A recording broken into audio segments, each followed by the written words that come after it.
IndyCar Red Pill live here from my hotel room. I really wish data worked at the Indianapolis Motor Speedway because at the end of the race, we got to walk on the racetrack. It was awesome, but unfortunately, wasn't able to do anything with that. So, want to talk very briefly about the day. What happened? Oh, yeah, what happened? Actually, better than yesterday in terms of weather. I thought it was nice. There was a breeze. There was a threat of rain. Never really came, even though there was some sprinkling. Yeah, just a fantastic day for racing. When's the Bandwagoners guide coming out? That should be coming out Monday, I would imagine. Just first thing, and somebody say audio is bad. Did I get any autographs? No, I didn't get any autographs. I probably could have gotten David Letterman if I tried, but I didn't try. So I just like to thank all the fans that I was able to run into today. I met one from Michigan, one from Germany. It was pretty crazy. No, I'm not feeling sick. It's just my voice is gone from shouting it at things all day. So let's talk about the race real quick. Obviously, at the start somebody asked if there was a blowover. There almost was one, and I'm about to get to that. So on the start of the race, it was pretty much as expected. Will Power decided to drive away from the rest of the field, but everybody came down into turn one, 4 and 5 wide, and it was a contact, which actually a chain reaction accident where Takuma Sato got into Will Power, or not Will Power, Joseph Newgarden, and then the other Silver Penske car. Let me restart that. Sato got into Elio, who got into Simon Pagenaud, who then hit Jordan King, and both of those drivers, King and Pagenaud, went off into the gravel trap. That probably would have brought out a full course yellow on its own, but then we had Spencer Spigot, good old Spiggy, decided to cowboy over the curbs in the chicane on the back straightaway, and the front end of the car picks up off the ground and just four wheels all the way off the track. We'd actually seen something similar to that in the 2014 race. It was Marco Andretti who did that over that curb and actually broke the tub of his car. And so I was kind of surprised to see that Pigot's car survived that, and he was able to keep going. But then on the restart, again, it was kind of as I expected. I think I even said yesterday in the video that I would think that Will Power would pretty easily drive away from the field. And at least in the first stint, it seemed like he was doing that. Robert Wickens started coming up through the field. Ray Hall Fanatic says he's going to break into my room. Yes, we have plans to watch the Nürburgring 24 hours a little bit later. But anyway, there was some serious, interesting dynamics to this race based on solely pretty much Robert Wickens. I would say the first 60 laps of this race were excellent quality, easily the best Grand Prix at Indianapolis, the Indianapolis road course for the IndyCars. And then the last 20 laps were absolutely awful. Absolutely awful. That was not a very exciting race right there at the end, but we'll get to that. We'll talk about that a little bit later. So Wickens was really chasing down Power in that first stint, and it was quite entertaining to watch. I pointed out on Twitter that I kind of felt that Wickens was slower on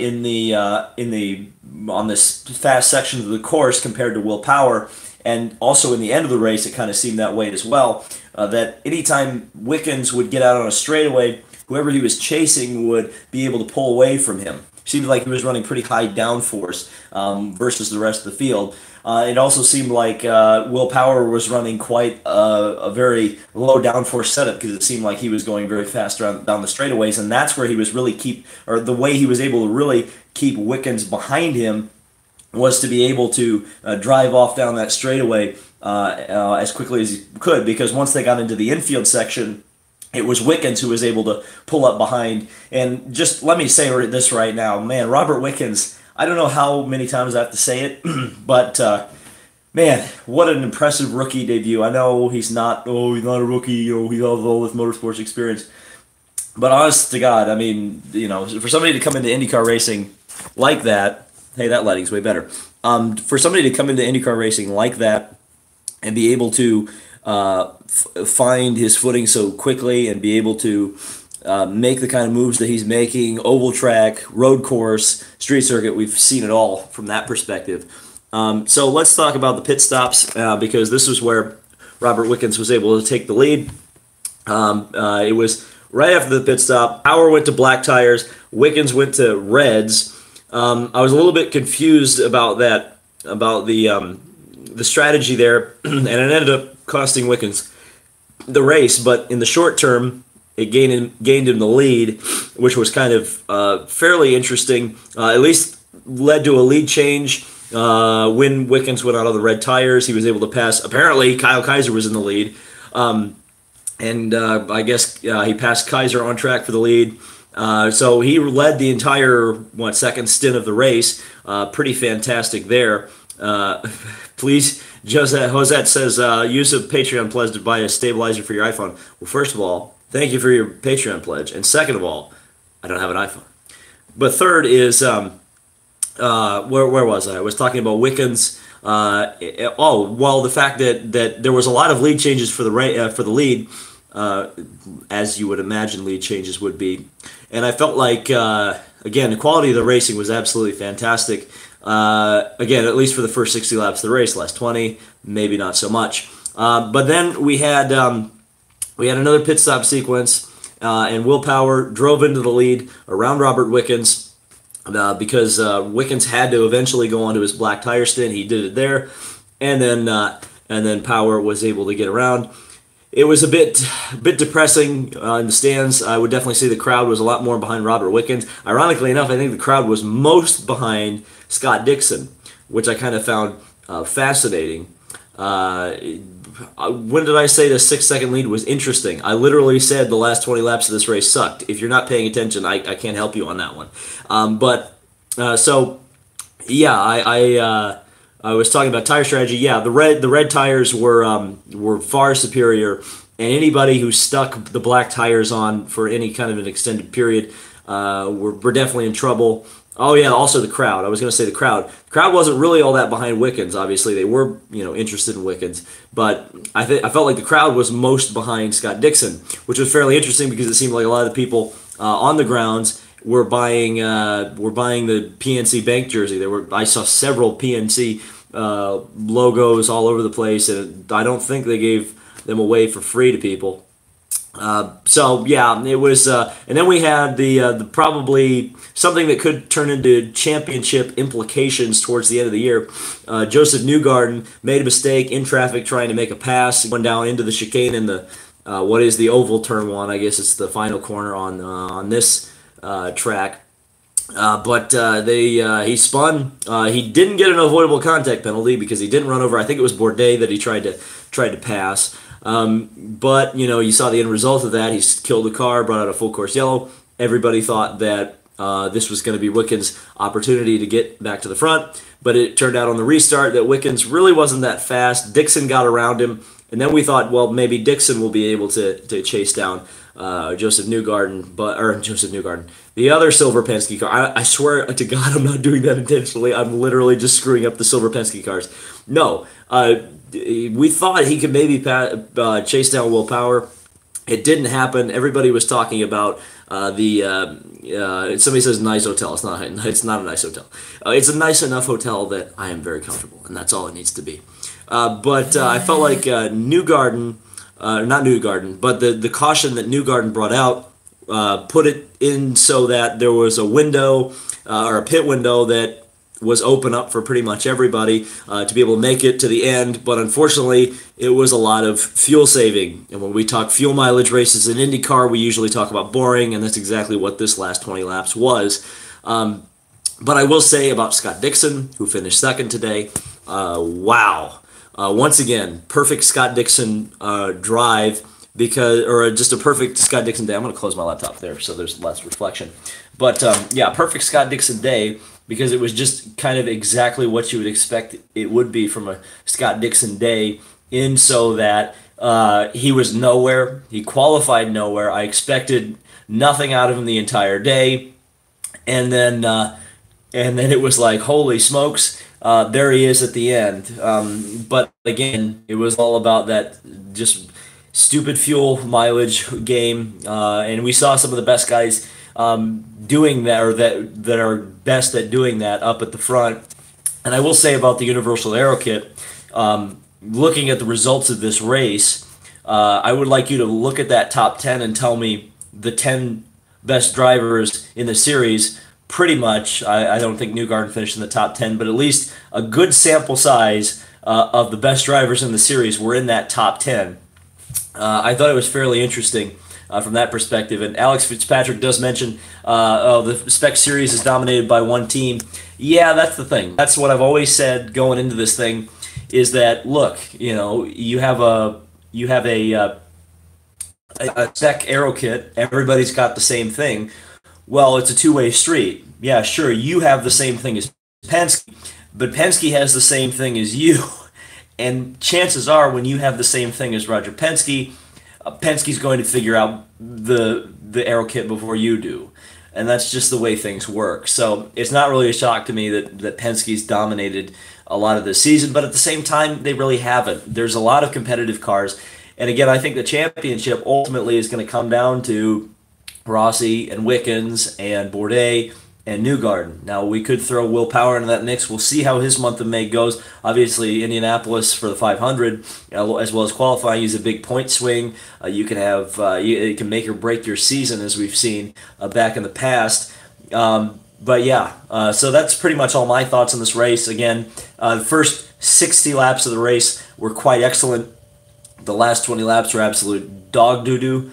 But outside of that, I'm going to open up to questions from you guys for the next 4 or 5 minutes. I'll just pretty much answer anything you guys want to know. I will say this while we're waiting here, that the ABC coverage apparently was absolutely garbage. So I apologize to everybody. And Frisky Nixon says, bang that box, using a Willie T. Ribbs quote from Long Beach 2011.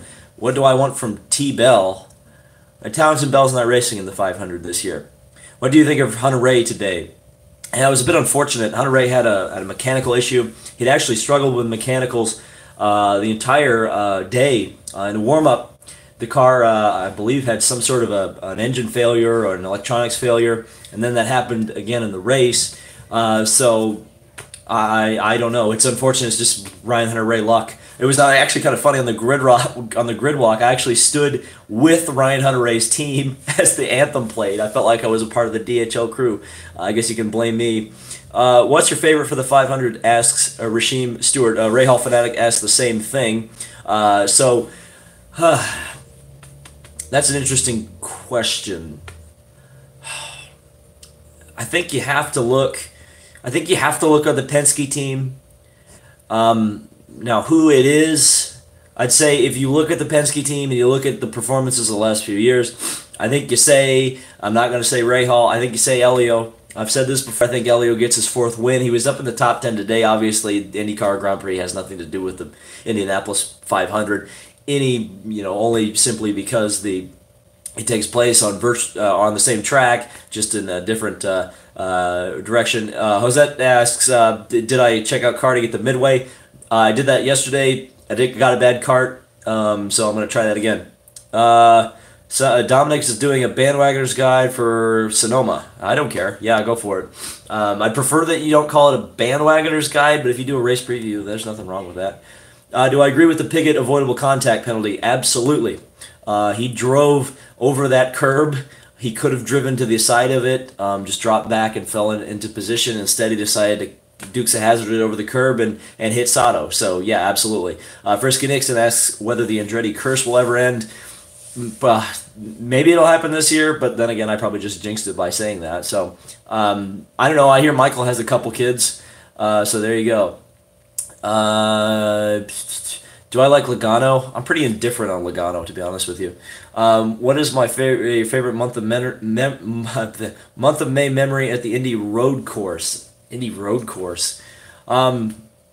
I would have to say probably last year. I had a lot of friends here last year. Unfortunately, we couldn't get the same crew together for this year, but 5 or 6 or 7 of us, I can't remember exactly how many, just walked around the track for the entire race. So I thought that was pretty fun. This year we just stood in turn one. There was only three of us kind of together, so we just stood there.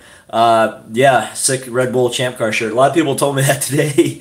So yeah, I didn't get killed. Thoughts about the Spanish Grand Prix? I have not paid any attention, unfortunately. Play NASCAR 15, not an Indy 500 month. What is your opinion? What's the deal with Marco? Coddled. He's always driven for his dad's team, and I think that's hurt him. At the very least, for Graham Rahal, he hasn't driven for his dad's team his entire career, and I think that made him hungry. Marco should have. I think he should have not driven for Michael straight out of the gate. What was the battle for the race the whole weekend? I thought the Indy Lights today was good. Yeah, the Indy Lights today was fantastic. We were actually standing down there for the finish in Pagoda Plaza because we were going to get ready to go on the grid walk. And unfortunately, Colton Herta was a bit of a wrecking ball today, and he took not only the lead Bellari car, who was, I believe, Santi Urrutia, out of the race, but earlier in the race he took out Aaron Telitz, who Telitz actually went and drove back onto the podium. So, yeah, the Lights race was pretty entertaining, but there was still a driver who got dumped, so it was kind of silly from that perspective.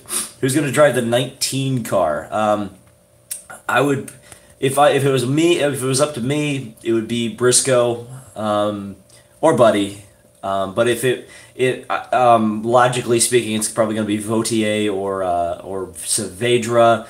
I did hear some people who seemed to know some things that said that they were going to put Clayman DeMello in that car for the 500, and I questioned that. I also heard EJ Vizo. Some people are saying EJ Vizo is going to be in that car, so who knows? I think EJ Vizo would be a very long shot thing.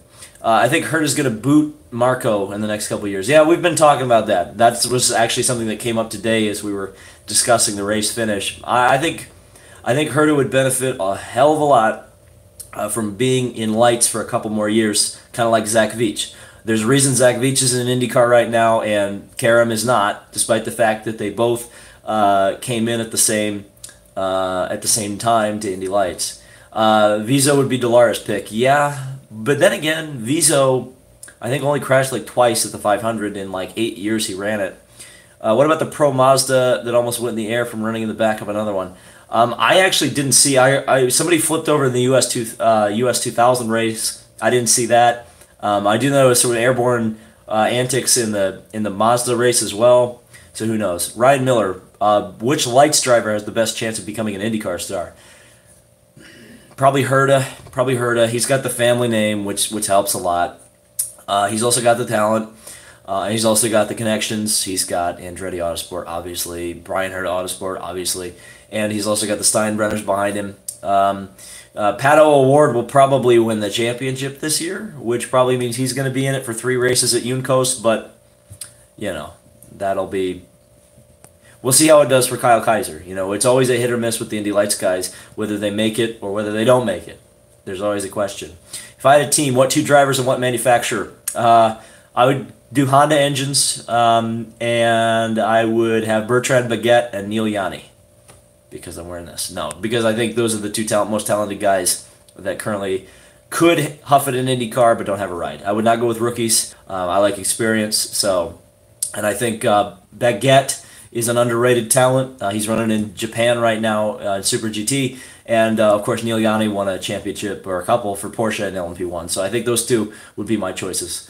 Newgarden will win the title again. Very likely. Yeah, Real Racing 3 is garbage. I don't care about mobile games. What's the difference in the new Aero kits in terms of engine sound? They actually sound a little bit higher pitched. It's very subtle, but they do sound higher pitched. It's weird. I don't. They must have placed the exhaust someplace differently in the car, but I don't know exactly how they're getting that engine sound to change a little bit. But it is a little bit different. Elio getting an IndyCar ride for full time next season. Hang on. Excuse me. I can cut those out of tape broadcasts. I can't cut them out of real life broadcasts. Helio running a full time next season. Yeah, he'll be running full time next season in IMSA.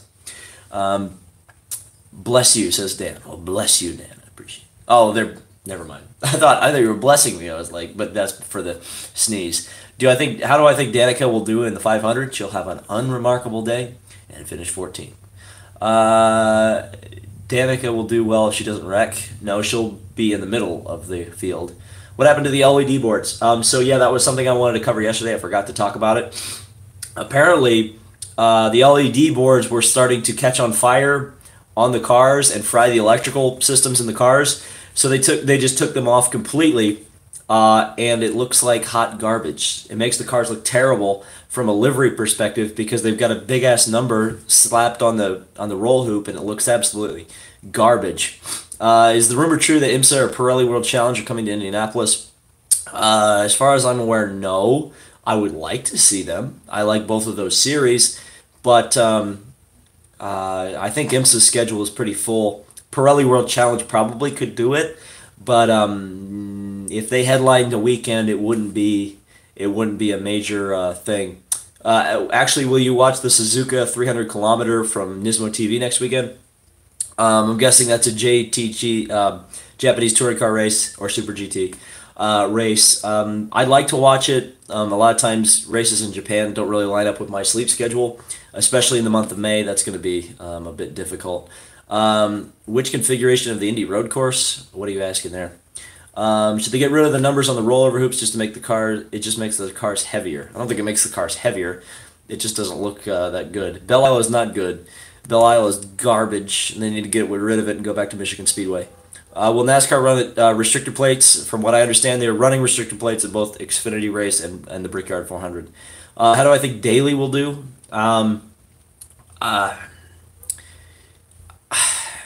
This is an interesting one because you would assume that that's going to be a pretty fast car with Dale Coyne and Sebastian Bourdais setup. But he crashes a lot, and I think he's crashed in pretty much every 500 he's been in. So it makes me think that he'll probably crash if I had to guess. Will Matt Kenseth win in NASCAR this year? Probably not. But I was actually talking with a fan today who was talking about that, and I said to him, just watch, Matt Kenseth will win a race, and they'll find a way to put him in the chase. Does Munoz have his last chance to win the 500? I wouldn't describe it as his last chance. But if he doesn't win it, it's not going to be. I don't think even if he wins it, it'll be like a career saver for him. I feel like Munoz is a guy who can absolutely win the 500, especially in a competitive car like he's got. But at the same time, I think he'll probably run like top 5. Take one of the best paved sprint car drivers in the nation and put them in the 500. Depending on testing time, that is the biggest thing that's keeping the short trackers out. This is the thing I thought about Brian Clausen as well. Now, obviously, I'm not going to tell the Bird brothers how to spend their money, but I always felt like when they put Clausen in the car in 2012, he showed a lot of great promise, a lot of great speed, a lot of great potential. But he had his confidence shaken a bit when he hit the wall in qualifying. So to me, I would say that Brian Clausen really should have been at Pocono. He should have been at Iowa. He should have been at all the ovals, maybe even throw him on a road course. The sprint guys need experience because they have the talent, they have a raw ability, but ultimately they need the track time in a high downforce car. And if they don't get that, they're not going to be particularly good. So how are those two guys, Davey Hamilton Jr. and Chris Windom, going to do in the Freedom 100? Who knows? That's going to be one of those questions. Do I know what happened to Esteban Gutierrez? I believe Gutierrez just couldn't find a ride. I think he was kind of depending on INDYCAR going to Mexico this year. It didn't happen. Therefore, Esteban Gutierrez could not put together the funding, I guess. Let's see. Jim Harbaugh has bought a stake in AJ Foyt Racing. Interesting. You like my pronunciation? Was it a good pronunciation? No, that's always the question. What happened to Rossi in the race? Bad strategy. I don't know what they were doing. They had stretched the fuel particularly far. On the first stint, they were actually the last of the leaders to come in that were on the main sequence anyway, and then they pitted early on the next stint. It was very weird. I didn't understand Rossi's strategy. I didn't think it was very good. Am I going to watch the Kansas race? Maybe. I've got to take a shower. I've got to rest up a little bit. I had a 12-hour drive out here.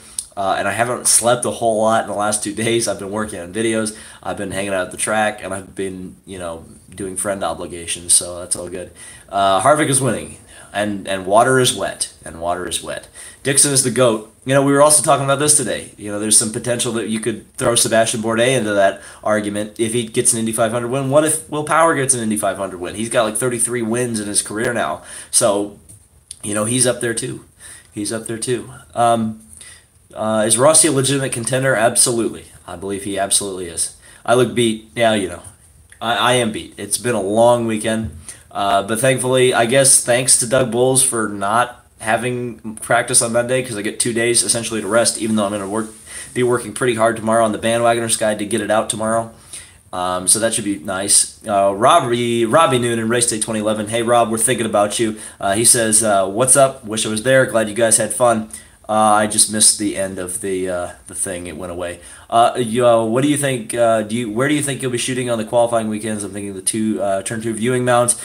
I sometimes like to shoot there, Rob. I would say that I don't know. I think the best place to be is up in the penthouse, because you can shoot down not only on the warm-up lane but also on the racetrack. And since you have such a good camera, you should be able to get them on the racetrack. I would say that's where I would shoot anyway. Let's get a meetup going. Yeah, I wanted to do that this weekend. Again, it was just one of those things where like I'd had no time to do anything. It felt like I was going from the racetrack to the store to the, whatever. So hopefully this week things will even out a little bit. I think maybe we'll do something Fast Friday. I'll try to get a meetup going at the SIK or something. When will Danica's wreck happen? Probably not. She's not really a crasher, especially in IndyCars. So I mean, she's not a crasher in IndyCars. She's definitely a crasher in NASCAR. All right, so we've gone for 26 minutes. I'm going to wrap this up. Thank you guys so much for watching this. I appreciate all 87 of you watching this right now. If you haven't yet, leave a like on it. Be sure to subscribe for more Indy 500 month IndyCar content, motorsports content, all that stuff. Again, thank you to all the people who stopped me today, shook my hand, and said hi. It really means a lot to me that you guys are supportive, and it's great to bench race with you guys, because it's nice to see. And another thing, everybody is very young, like the 18 to 34 demographic that everybody says doesn't watch racing. It's like they watch this channel. They may not watch on TiVo, So again, thank you guys so much for watching. This has been David Land on YouTube, and we're gonna see you.